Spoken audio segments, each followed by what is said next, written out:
Okay, at first, 1/10 of a tank was filled with water and the tap was turned on for 30 minutes for more water to flow into the tank.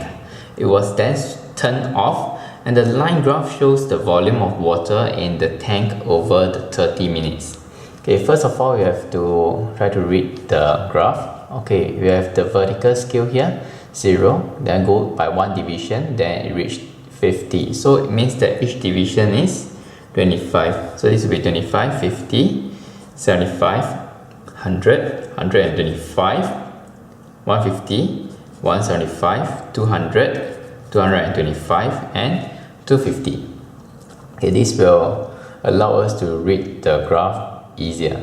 And it says that at first 1/10 of the tank was filled.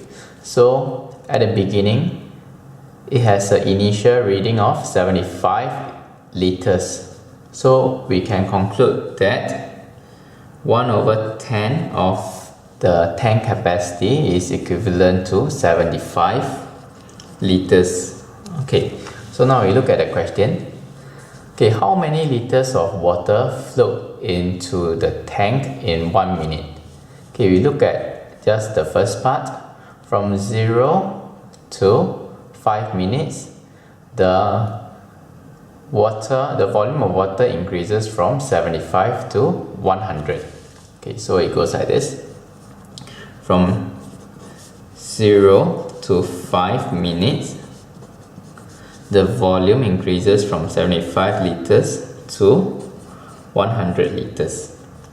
So that means in a space of 5 minutes, there's an increase of 25 liter, which is 100 minus 75. So in 1 minute, how much water will flow in? It will be 25 liters divided by 5. That will be 5 liters. That's our answer for part A. Okay, so we write down 5 liters. Okay, now part B. At the end of 30 minutes, what fraction of the tank was filled with water? Okay, so earlier on we have established that 75 liters is equivalent to 1/10 of the tank. Okay, so part B, 75 liter is equivalent to 1/10 of the tank capacity. So at the end of 30 minutes, we have 225 liters. So 225 liters is equivalent to 225 divided by 75 times 1/10. We get 3/10. Okay, so we can conclude that at the end of 30 minutes, 3/10 of the tank was filled with water. Okay, so this is the answer for part B. Okay, and the last part, the tap was turned on again to fill the tank at the same rate as before. So how many more minutes did it take for the tank to be filled completely? Okay, so now we look at part C. Okay, so the tank is filled, 3/10 of the tank is filled, so that means 7/10 of the tank is still unfilled. So we have to fill this up. So in order to fill this 7/10 of the tank with water, right, we need 7 times 75 liters of water, because 1/10 of the tank, right, requires 75 liters. So this 7/10 of the tank requires 7 times 75 liters. So that will be 525 liters of water. And each minute 5 liters of water will flow in. So how long will it take for 525 liters of water to flow in, right, it will be 525 divided by 5. That will give us 105. So it will take another 105 minutes to fill up the tank. Okay, so the answer here should be 105 minutes. Okay, books in a class library are grouped according to the following 4 types: humor, fantasy, mystery, and adventure. The bar graph below shows the number of books of each type in the class library. Okay, so for humor, right, we read off the chart. Humor, there are altogether 24. Fantasy, we have 42. Mystery, we have 26. And adventure, we have 48. Okay, so in this case, what percentage of books in the class library was of the mystery type? Okay, so first of all, we have to find out what is the total number of books. Okay, so total number of books, it will be 24 plus 42 plus 26 plus 48. We have 130. And percentage of the mystery type,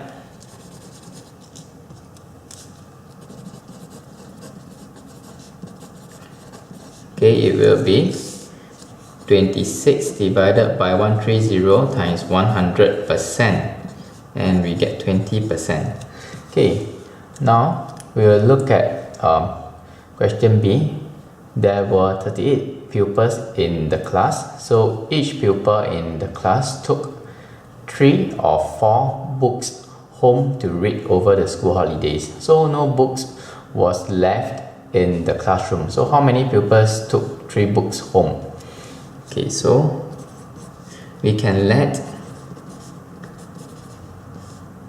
the number of pupils who took 3 books be x. Okay, so x number of pupils took 3 books.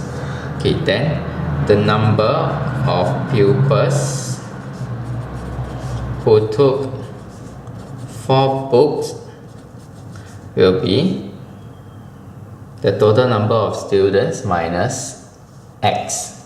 So there will be 38 minus x. Okay, so now we can form an equation. So x number of students will take 3 books. So it will be x times 3, and then 38 minus x students will take 4 books. So we have plus 38 minus x times 4.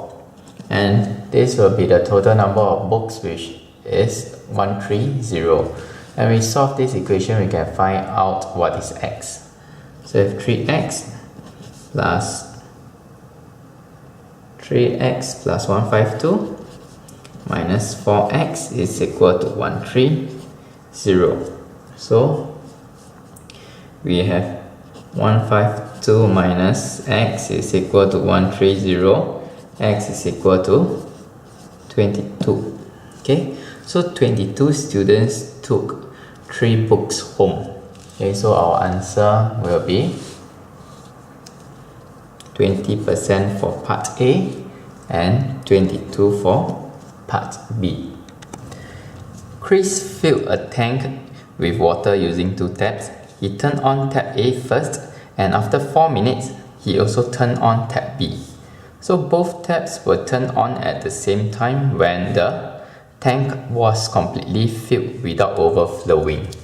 Okay, so we have the graph that shows the amount of water in the tank over this 16 minutes. So from 0 to 4 minutes, you can see that the water level rises very slowly. Okay, this is because only tap A is turned on. Then from 4 to 10 minutes, the volume of water increases more steeply. This is because both taps were on. and at the end, right, the volume remains constant. That is when the water is completely full, as in the tank is completely full, and the volume of water here, it reaches 35 liters. Okay, so now we can look at the question. What fraction of the tank was filled 4 minutes after tap A was turned on? Okay, so at 4 minutes, there were 5 liters of water in the tank, and the tank capacity is 35. So the fraction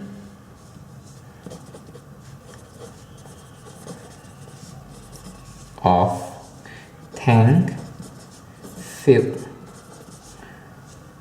in 4 minutes is actually just 5 divided by the total capacity, which is 35. So you get 1/7. Okay, now we move on to question part B. Okay, in 1 minute, how many liters of water flowed from tap B? Okay, so now what we need to do, right, is that we look at the first 4 minutes. For tap A, from 0 to 4 minutes, we see that the volume of water increases from 0 to 5. 0 to 5 liters. So that means in 4 minutes, tap A will fill 5 liters of water. So every 1 minute, tap A will fill 5 divided by 4, which is 1.25 liter of water. Okay, so now we look at tap A and B together. This is between 4 to 10 minutes. Okay, so from 4 to 10 minutes. Okay, from 4 to 10 minutes, right, the volume of water increases from 5 to 35. Okay, so let's indicate here. So from 4 to 10 minutes, water level increases from 5 to 35 liters. So that means 10 minus 4, that will be 6 minutes. In a duration of 6 minutes, the tap manages to fill 35 minus 5, that will be 30 liters of water. So in 1 minute, tap A and B will fill a total of 30 divided by 6, that will be 5 liters of water. Okay, so every minute tap A and B fills 5 liters of water, and every minute tap A fills 1.25 liters of water. So that means, right, for tap B, every 1 minute it will fill 5 liters minus 1.25, which is 3.75 liters of water. Okay, so the answer for part A is 1/7, and the answer for part B is 3.75 liters.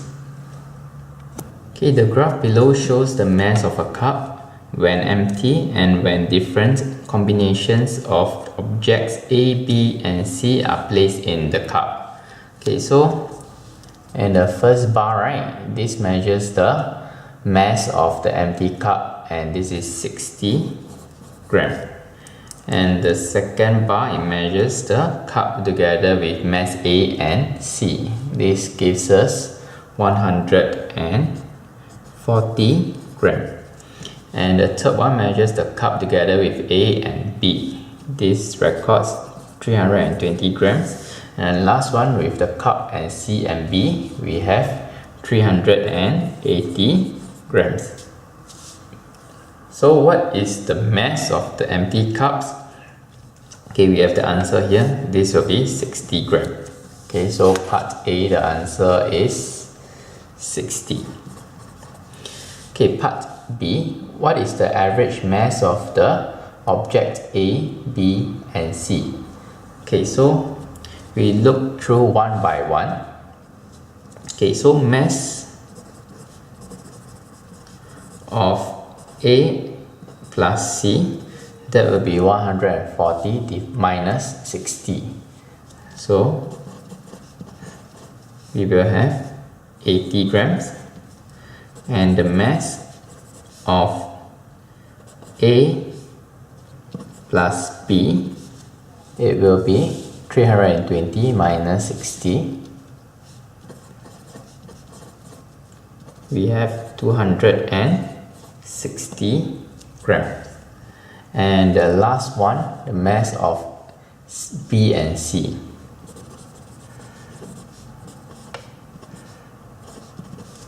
We have 380 minus 60. That will give us 320 grams.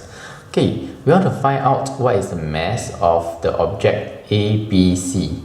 So if we were to add up this 80 plus 260 plus 320, we actually have two sets of A, two sets of B, and two sets of C.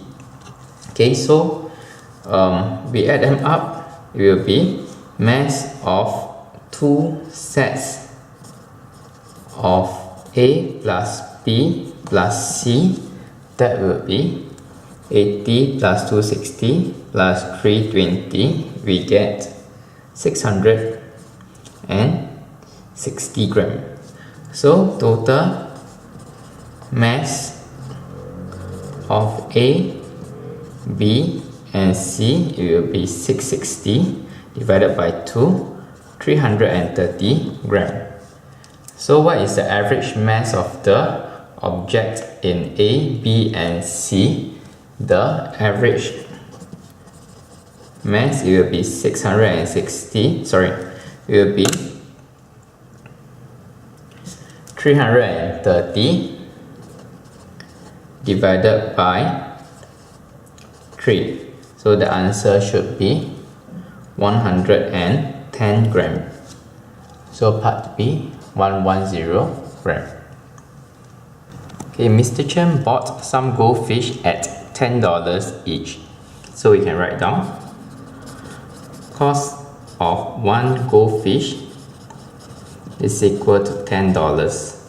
He also bought an equal number of angelfish at a different price, and the average price of a goldfish and an angelfish was $7. So the cost of one goldfish and one angelfish is equal to $7 times 2, because the average price of each fish is 7, so the price of both fishes must be 7 times 2 equals to $14. Okay, so now we can find out what is the cost of one angelfish. 14 minus 10, that will be $4. Okay, so now we know what is the cost of one goldfish and also one angelfish. And it said in the question that Mr. Chen paid $54 more for the goldfish than the angelfish he bought. Okay, so right now we need to declare a variable, which is the number of goldfish that he bought, and we let it be X. And since he bought equal number of angelfish as well, he bought equal number of goldfish as the angelfish, right? The number of angelfish, it has to be X as well. And the total cost of goldfish, it will be number of goldfish times the unit cost of $10. So that will be X times 10 minus the cost of all the angelfish, which will be x times 4.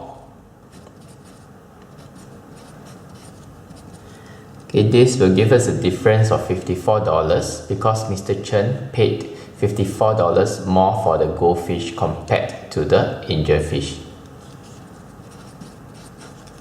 So we have 10x minus 4x is equal to 54. 6x is equal to 54. X is equal to 54 divided by 6. That will give us 9. So he bought 9 goldfish. Okay, the average height of a group of children was 139.4 cm. So when Mr. Tan measured and recorded the height of these children, he wrongly recorded one child's height as 192 cm when it should be 129 cm. So as a result, the average height was calculated wrongly at 142.4 cm. So we want to find out how many children were there in the group. Okay, we just let the number of children be x. So we can calculate the correct sum of the height of all children. That means we add up all the height of the children.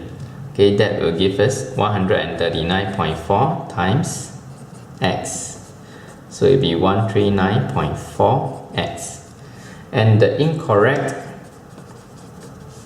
sum of height of all children, that will give us 142.4 times x.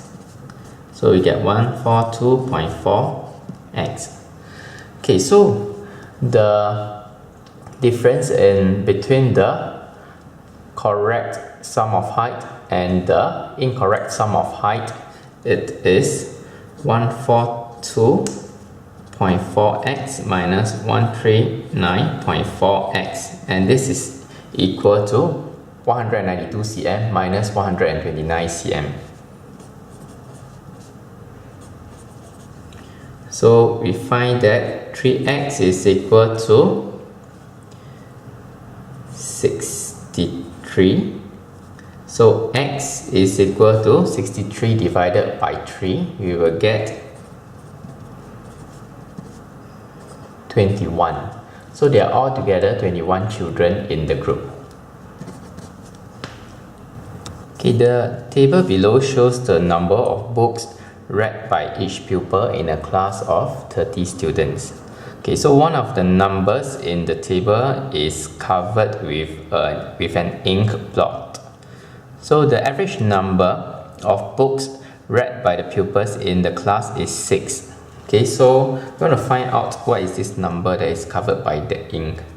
So what we can do, right, we can find what is the total number of pupils. That will be 10 plus 15 plus 5. We have 30 pupils in total. So what is the total number of books? Okay, we times the average book read by the number of pupils.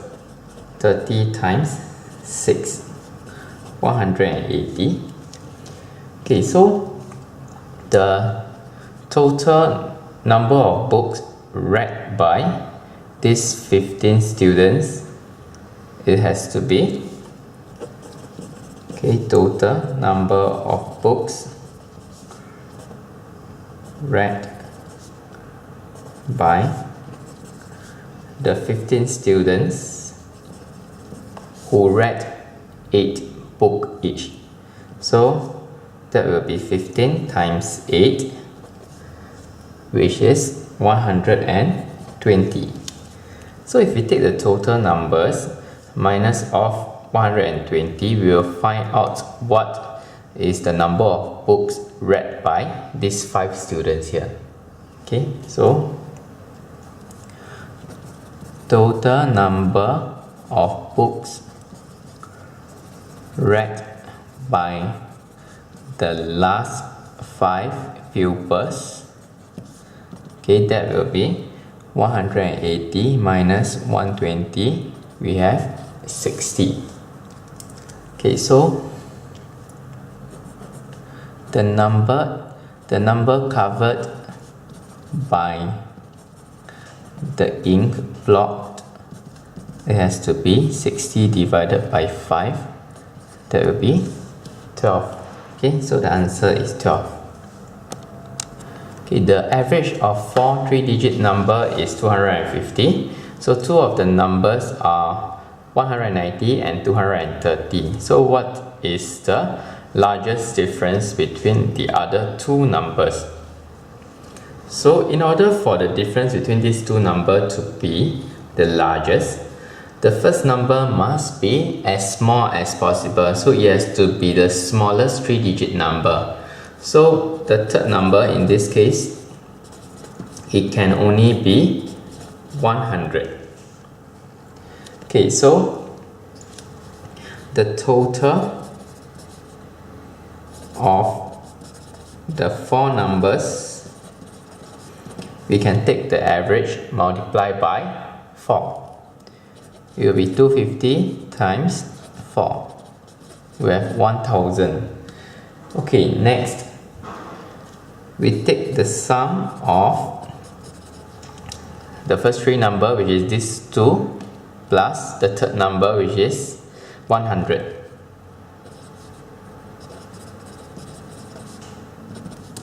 Okay, that will be 100 plus 190 plus 230.